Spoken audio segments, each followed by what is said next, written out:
Hi, everyone. It's me, Krylios, Team Racing Productions MC and producer. And joining me today is author and poet KB Brookins. Welcome. Hello, what's up? Thank you so much for having me. Thank you for being here. It's such a pleasure having you here. How are you?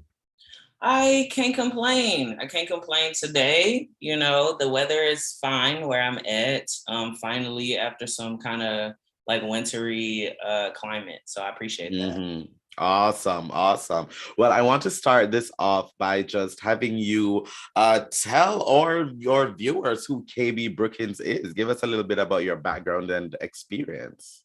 hmm so KB, I am a poet and essayist and cultural worker based in Austin, Texas. Originally from Fort Worth, Texas, so I'm like a career Texan. I've only ever lived in this state, and I write about like my experience and the experiences of folks around me, blackness, queerness, transness, class. I come from a kind of low income background, and that comes with its own, I guess, kind of place. In the same way that maybe like race or gender or sexuality might. And I have a book that just came out called How Mhm. to Identify Yourself with a Wound. It's Mm. just a lot about like my coming of age story, but also like me and like folks that have existed around me, friends and things that have kept me really like alive over time. Awesome, awesome. Talk to me a little bit about how you tap into wounds, Mhm. basically, to say something in this upcoming book, to really, explore those, different intersections from what it's class, gender, queerness, blackness, and how those wounds in your life help to kind of shape those moments and allow you to take a critical as well as artistic eye on it or on them. Right, right. So I've been writing poetry since I have been 15. Mm-hmm, It was literally like me starting to write just because all of my other friends went to this after school like poetry society. mm-hmm, And I just remember really like gravitating towards the other like queer kids, really. I went to like an all black high school. That was like 99% of the demographic, right? And there were all of these constant reinforcements like through family and friends that like I didn't fit in, and I wasn't sure why I didn't fit in because I didn't have the language, right? mm-hmm, And then once I like met these other folks in my life, I was like, oh, it's definitely like queerness, right? And like queerness is just not really a thing that was talked about in my family or like in my mm-hmm, school environments, right? So yeah, we all kind of like before we even had the language to like call ourselves queer, like gravitated towards each other. And because I wanted to hang out with my friends, I went to this like after school poetry society. mm-hmm, And then I saw the kind of writings that they were doing. It was very similar to the kind of writing that I, do now, just about like their experience and about those mm-hmm. moments that folks would like to think of as wounds, where it's like other people around you clearly told you that you didn't fit in for reasons that are not your fault, or like for Yeah. reasons that I wouldn't even call wounds, because it's like queerness is not a wound, transness is not a wound. It's just like a thing, like it is a part of your being, right? In the same way that race is, because of the social constructs that have appeared, other people's constructs that have appeared over time. So yeah, I really feel like I locked into that, or like started talking about that so early in my experience because the people around me were, brave enough to do so, and that gave me the confidence to do it. Awesome, awesome. And as you said, you're also an essayist.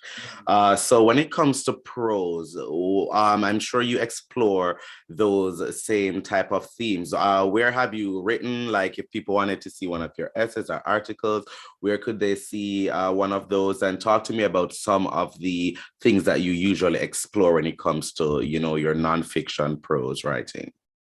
Yes, good question. So far, I'm still super new at it, right? I've been Mm-hmm, writing poetry since I was 15. I'm 26 now, and I've been mm-hmm, doing that on and off. So very much that is like the lane that people mostly know me by. But I've gotten some essays that I would consider personal essays in cultural criticism in Huffington Post, in Teen Vogue. in Autostraddle, Really Amazing Queer Magazine, in Blavity, so places like that. Um, Mm-hmm. People can definitely just check me out on my website, earthtokb.com/pros.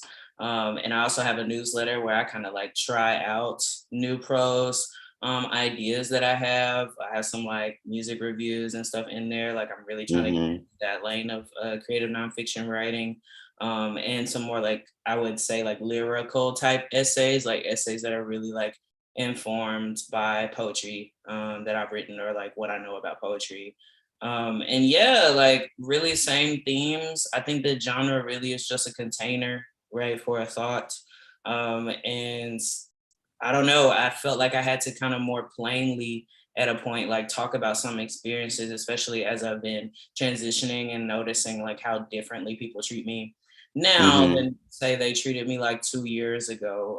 My piece in Huffington Post is about like my experience trying to go to the gynecologist, right? And like Mm-hmm. how ridiculously hard that is, like for no reason, right? Because of lack of competency and because of just like Yeah. transphobia that's really cooked into the medical system. So yeah, I was like, I could make this into a poem, but it would be like a 6-page poem and no one will want to read it. So instead, I'm gonna make it an essay, right? Yes, I see. Talk to me with your poetry. What kind of forms do you like to, experiment with? You use most widely. What is it? Do you have a specific type of pattern that you are drawn to, type of rhythm, rhyming scheme, or are you more experimental with your poetry? What should one expect when they pick up a piece of your poetry and ready to dive in? hmm Yeah, so I am a person that very much lives in the gray area in all areas of my life. Mm-hmm. That definitely comes through in my poetry. Like in How to Identify Yourself with a Wound, the poetry book that I just had out, it has more like traditional forms, quote unquote, that have like these Mm-hmm. specific rules and containers, like a pantoum poem or Mm-hmm. like an abecedarian poem. But I also Mm-hmm. like come from the tradition of spoken word. Like that's really how I started Mm-hmm. writing poetry. So a lot of my stuff is also free verse.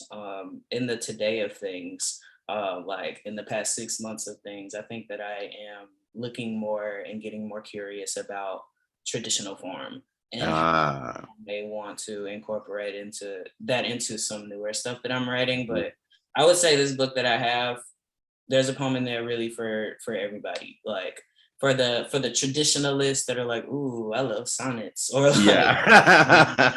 you know, the folks that want, something that is like on the side. Like I have a poem that is Mm-hmm. like horizontal instead of vertical. So I don't know, Mm-hmm. all kinds of Mm-hmm. stuff.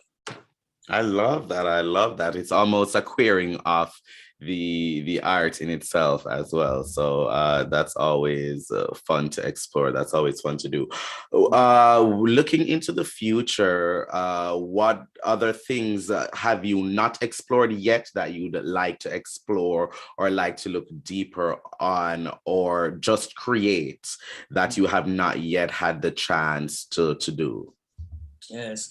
So many things. Honestly, that could be like a 50-minute answer, but I'm gonna Cliff Notes version of it. So right now, I'm kind of gearing up for another book that I have coming out next year called Freedom House. It is also a Mhm. poetry collection, but I would say that it is like the more realized, I guess, version of how to identify yourself with a wound. So like this book is like my first book, baby book. Love this book. Mhm.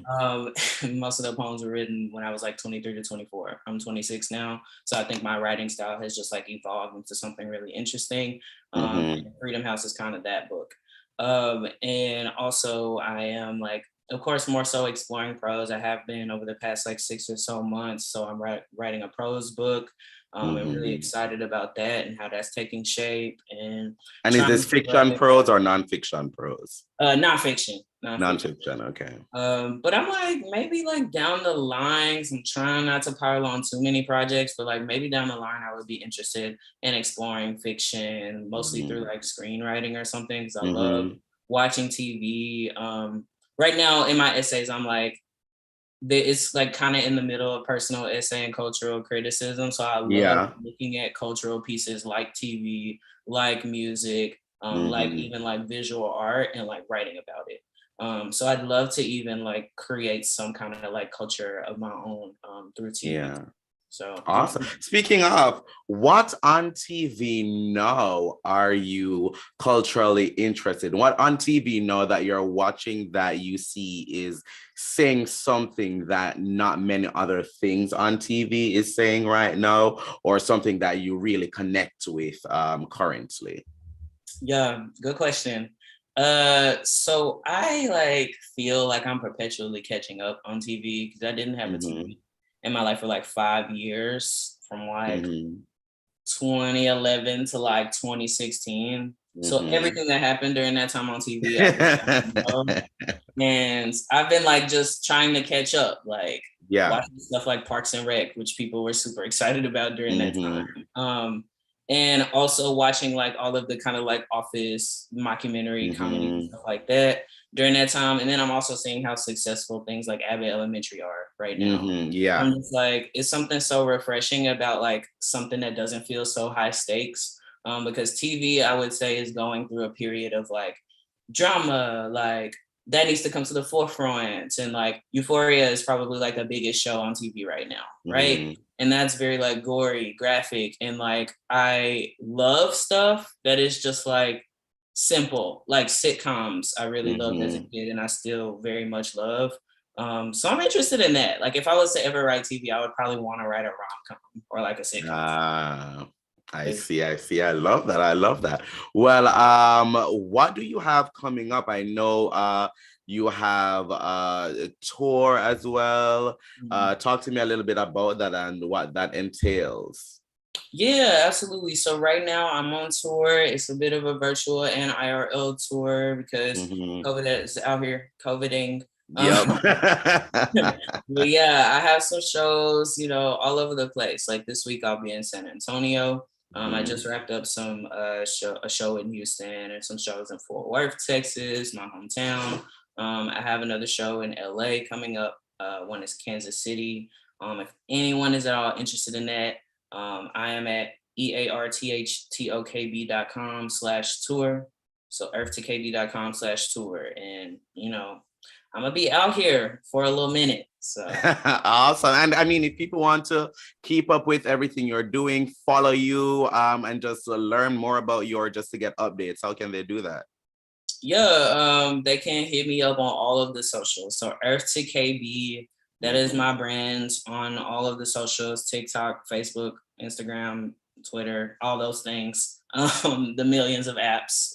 And then also my website. But yeah, I'm constantly posting, mostly shit posting, but like also posting about things I have coming up. So yeah. Awesome. Awesome. Well, KB, thank you so much for joining me today. It's been such a pleasure to get to chat with you, such a pleasure to pick your brain and just, see how you see the world. So it's been great to do that with you. Thank you so much. And I wish you much more success with your fabulous career. Thanks so much. Yes, likewise, and thank you so much for having me. I feel honored.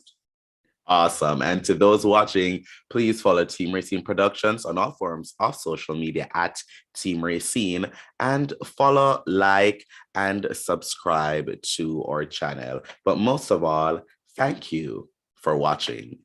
Bye, everyone.